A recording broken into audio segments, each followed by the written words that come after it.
Something is about to happen. 350,000 kilograms of aircraft, 2 engines, and a problem nobody has ever fully explained to you.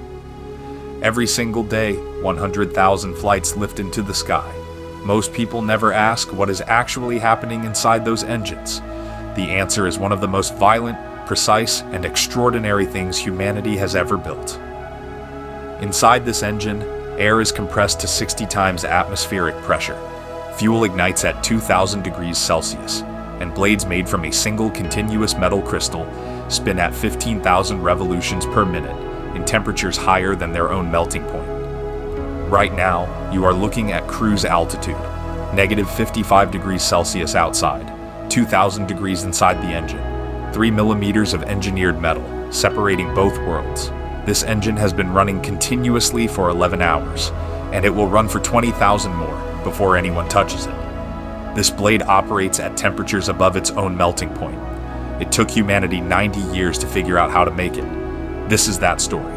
This blade operates at temperatures above its own melting point. How was this impossible blade created?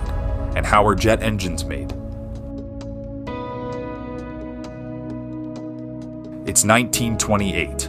A 21-year-old cadet sits down to write his thesis. His idea is heresy. Planes will only go faster where the air is almost gone. And to get there, you don't need a better engine. You need something that doesn't exist yet. A spinning turbine. A continuous flame, instead of 10,000 small explosions a minute. His name is Frank Whittle. The Air Ministry reads his thesis, and they reject it. He gets his patent anyway, in 1930. Nobody in government will fund it, so for years, he pays for it himself. The patent almost lapses because the Air Ministry won't cover a £5 renewal fee. It isn't until 1937 that his engine finally runs, on a test bench in Rugby, 9 years. Not because the physics was too hard, because nobody would pay for it. Now go back, same years, different country. A German physicist, Hans von Ohain, patents his own turbojet around 1935 and 36, years after Whittle's first idea, but he has something Whittle never had. Money. Aircraft builder Ernst Heinkel believes him and funds him immediately. So they got their engine built, but building it was the easy problem. Here's the one nobody could outfund their way past. August 27th, 1939, von Ohain's engine lifts a Heinkel He-178 off a runway in Germany, the world's first turbojet flight, almost 2 years before Britain's jet ever flies. Not because the Germans were smarter, because they had a checkbook behind the idea from day one. It's May 15th, 1941, before a Gloucester aircraft, powered by Whittle's engine, finally leaves an English runway, 13 years after that first rejected thesis. After the war, these two rivals became close friends, and von Ohain is alleged to have told Whittle something extraordinary. If you had been given the money, you would have been 6 years ahead of us. The technology existed years before anyone flew with it. What was missing wasn't understanding, it was belief. So they got their engine built, but building it was the easy problem. Here's the one nobody could outfund their way past. Strip away everything complicated, and a jet engine is almost embarrassingly simple. A tube, fire in the middle, a spinning fan at each end. Air comes in the front. A compressor squeezes it, 30, sometimes 60 times denser than the air around you right now. Fuel sprays into that crushed air and ignites. That explosion doesn't push a piston, like it does in a car. It rushes backward through a turbine, spinning its blades to steal back some of that energy, then blasts out as a jet of gas moving faster than sound. That jet pushes the plane forward. That's it. Newton's third law, doing all the work. Action, reaction, simple. Except for one detail hiding inside that diagram. Air entering the combustion chamber is already around 600 degrees Celsius. The flame inside burns past 2,000 degrees. And sitting closer to that flame than anything else in the machine, turbine blades spinning at 10 to 15,000 revolutions per minute under crushing centrifugal force. The alloy those blades are made from melts at around 1300 degrees. Read that again. The blades run hotter than the metal's own melting point. Not close to it. Past it. That single fact, a solid object operating above the temperature at which it should turn to liquid, is why a jet engine is one of the hardest things human beings have ever mass-produced. Everything in the rest of this story is engineers solving that one impossible sentence. So how do you build something that runs hotter than it should be able to survive? You don't fight the problem. You engineer around it, one impossible trick at a time.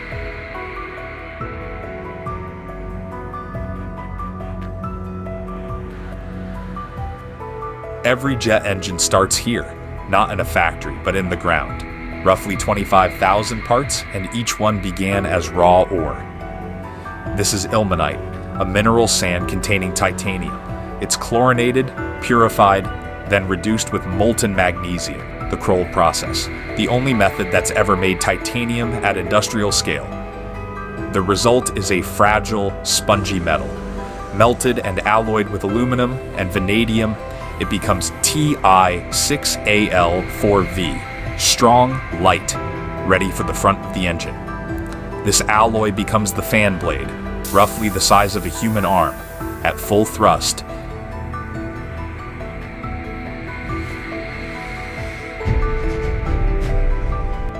And it has to survive worse.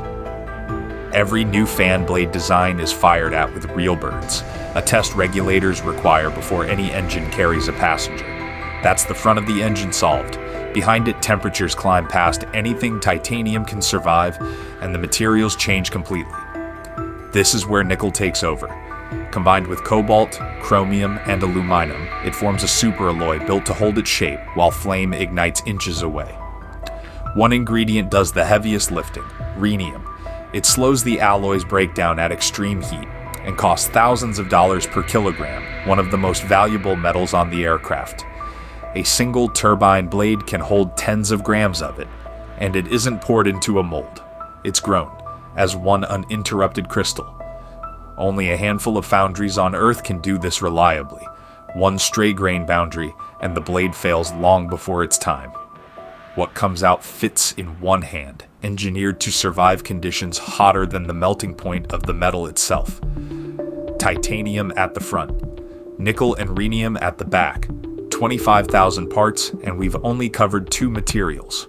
What happens when we put them all together? You don't get to fly an engine like this on faith. Before a single passenger boards behind it, engineers do things to it on purpose, things designed to be worse than anything it will ever face in the real sky. 25,000 parts, assembled by hand over weeks in a clean room.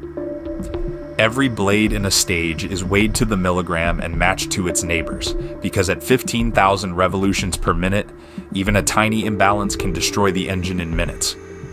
Assembled discs spin on balancing rigs, sensors watching for the faintest wobble, tiny correction weights added until it disappears.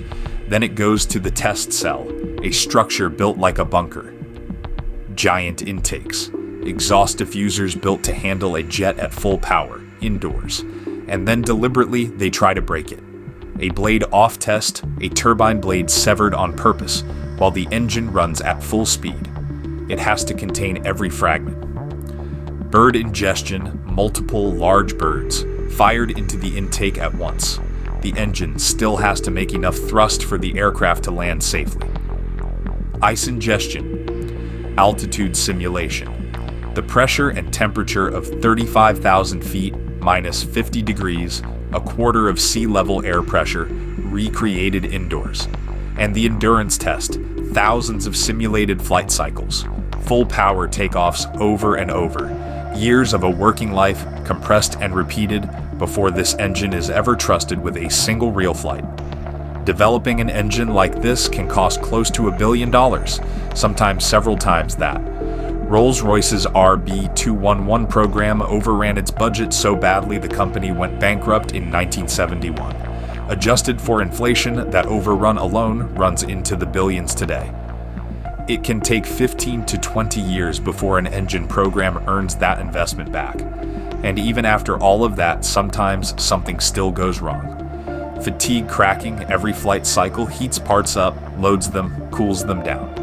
Repeat that thousands of times, and microscopic cracks begin at the smallest imperfections. This is why every overhaul includes X-ray, ultrasound, and eddy current inspection, hunting for cracks before they can grow. Thermal barrier coating spallation. That ceramic coating does not chemically bond to the metal. It holds on mechanically. After enough heat cycles, the bond layer oxidizes, and the coating can flake away, leaving the bare blade to face full combustion heat. Foreign object damage, a bolt, a pebble, a bird, creates a nick that becomes tomorrow's fatigue crack. And the failure every engineer here fears most, a disc burst. A crack big enough at these speeds to tear the disc apart, releasing fragments with the force to punch through an aircraft. Preventing it is not just a design goal, it is closer to a religious obligation. If this is this hard, why can only a handful of companies on Earth do it at all? And where does it go from here?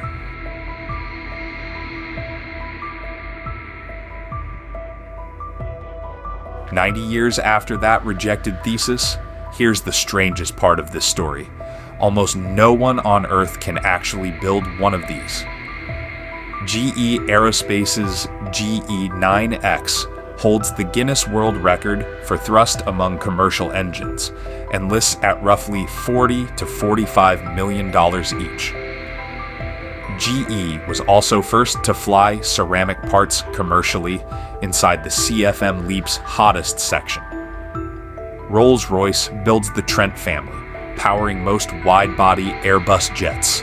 Their UltraFan demonstrator, with a fan wider than the GE9X's, has already hit 85,000 pounds of thrust, its first full power run, burning entirely on sustainable fuel. Pratt & Whitney's geared turbofan lets the fan and the turbine each spin at their own ideal speed, and CFM International, GE, and France's Safran together builds the LEAP, the most ordered jet engine in history. Ceramic matrix composites, ceramic fiber inside a ceramic matrix, are replacing metal in the hottest sections, a third the density, higher temperatures, far less cooling air needed. Additive manufacturing is entering the hot section too, not replacing casting, but building cooling shapes no other method could make. GE already melts titanium powder with an electron beam, layer by layer, into finished turbine blades. Two very different bets on what comes after. CFM's open fan removes the casing entirely. Fan blades exposed like an old propeller, chasing 20% better efficiency backed by Airbus. Rolls-Royce and Pratt & Whitney, favored by Boeing, are betting the enclosed turbofan still has room left to improve. Rolls-Royce expects its next generation sometime between 2035 and 2040. Nobody in this industry is certain which bet wins. It's hard not because the physics is mysterious. It's the compounding of extremes all at once. Heat above the metal's own melting point, stresses that would bend structural steel, speeds that would tear apart most metals on Earth. Every blade in that engine is grown like a snowflake inside a vacuum, pierced by 100,000 microscopic holes from a laser that cannot make a single mistake. Some engine programs take 15 years or more just to earn back what they cost. So next time you hear that engine spool up at the end of a runway, you'll know exactly what's spinning inside it, running hotter than it should be able to survive, doing exactly what it was built to do.